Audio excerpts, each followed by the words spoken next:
আপনারা জানেন এই শ্রেণী কখনো বিপ্লবের ভাগিদার না, কখনো বিপ্লবের অংশীদার না, কখনো বিপ্লবের সুবিধাভাগী না, কিন্তু দেশ গঠনে সব সময় সবার আগে এগিয়ে আসে শ্রমিক শ্রেণী। আজকে এখানে যে কথা না বললে নয়, আপনারা জানেন এই খুনি হাসিনার আমলে আমাদের রানা প্লাজার মতো একটা ভয়াবহ ট্র্যাজেডি সংঘটিত হয়েছে। এই ট্র্যাজেডিতে প্রায় আমাদের 1172 জন লোক মারা গেছে। এদের অনেকে ক্ষতিপূরণ পেয়েছে, অনেকে পায় নাই, অনেকে নিদারুণ অর্থ কষ্টের চিকিৎসার অভাবে দিনাতিপাত করতেছে, অনেকে নির্মম ট্র্যাজেডির শিকার হয়ে দুঃখে দুঃখে মৃত্যুবরণ করতেছে। আপনারা জানেন আমরা দেখেছি যে তাজরিন ফ্যাশনসে যে অগ্নিকাণ্ড করেছে, প্রায় 114 জন মানুষ নির্মম ভাবে আগুনে পুড়ে শহীদ হয়েছে। অনেকের পরিচয় মিলেনি, অনেকে বেওয়ারিশ হিসেবে দাফন করা হয়েছে। আপনারা জানেন সেজান জুসে যে অগ্নিকাণ্ড ঘটেছে, সেখানেও প্রায় 150 থেকে 200 লোক বেওয়ারিশ হিসেবে দাফন করা হয়েছে। এই সবগুলো অগ্নিকাণ্ড সংঘটিত হওয়ার সময় রাষ্ট্র ক্ষমতায় কে ছিল? শেখ হাসিনা। কোন একটি হত্যাকাণ্ডের বিচার হয়েছে? আপনারা জানেন কোন একটি হত্যাকাণ্ডের ন্যূনতম বিচার হয়নি, কোন একটি হত্যাকাণ্ডের চার্জশিট হয়নি, কোন একটি হত্যাকাণ্ডে কাউকে অভিযুক্ত করা হয়নি।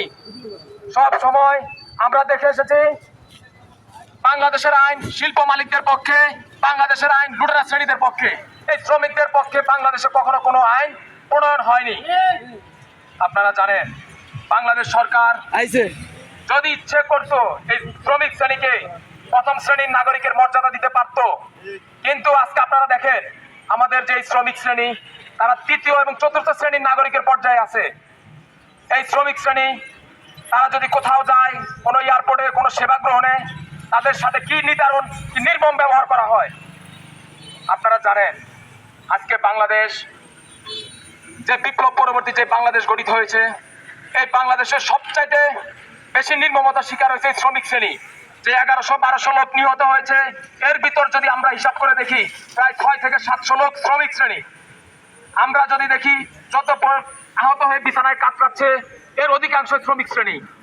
এই শ্রমিকরা কি তাদের ক্ষতিপূরণ পেয়েছে? এই শ্রমিকরা কি তাদের কোনো অধিকার পেয়েছে? কোনো অধিকার পায়নি। আজকে এখানে না যে কথা না বললেই নয়, আমরা জানি এই 15 বছর এই হাসিনা ফ্যাসিস্ট সর্বোপরি কাজ করে গিয়েছে। এই লুটেরাকে, এই মাফিয়াদেরকে সব সময় তাদেরকে সাপোর্ট দিয়ে গেছে।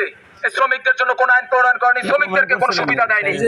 সরকার যদি ইচ্ছা করত এই শ্রমিকদেরকে সুবিধা দিতে পারতো এবং এই যে নির্মম হত্যাকাণ্ডগুলো সংঘটিত হয়েছে প্রত্যেকটা বিচার করতে পারতো, পারেনি।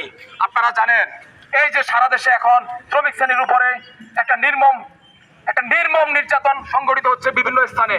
আশুলিয়াতে আমরা দেখেছি দুই পক্ষের সংঘর্ষে একজন নারী শ্রমিক নিহত হয়েছে।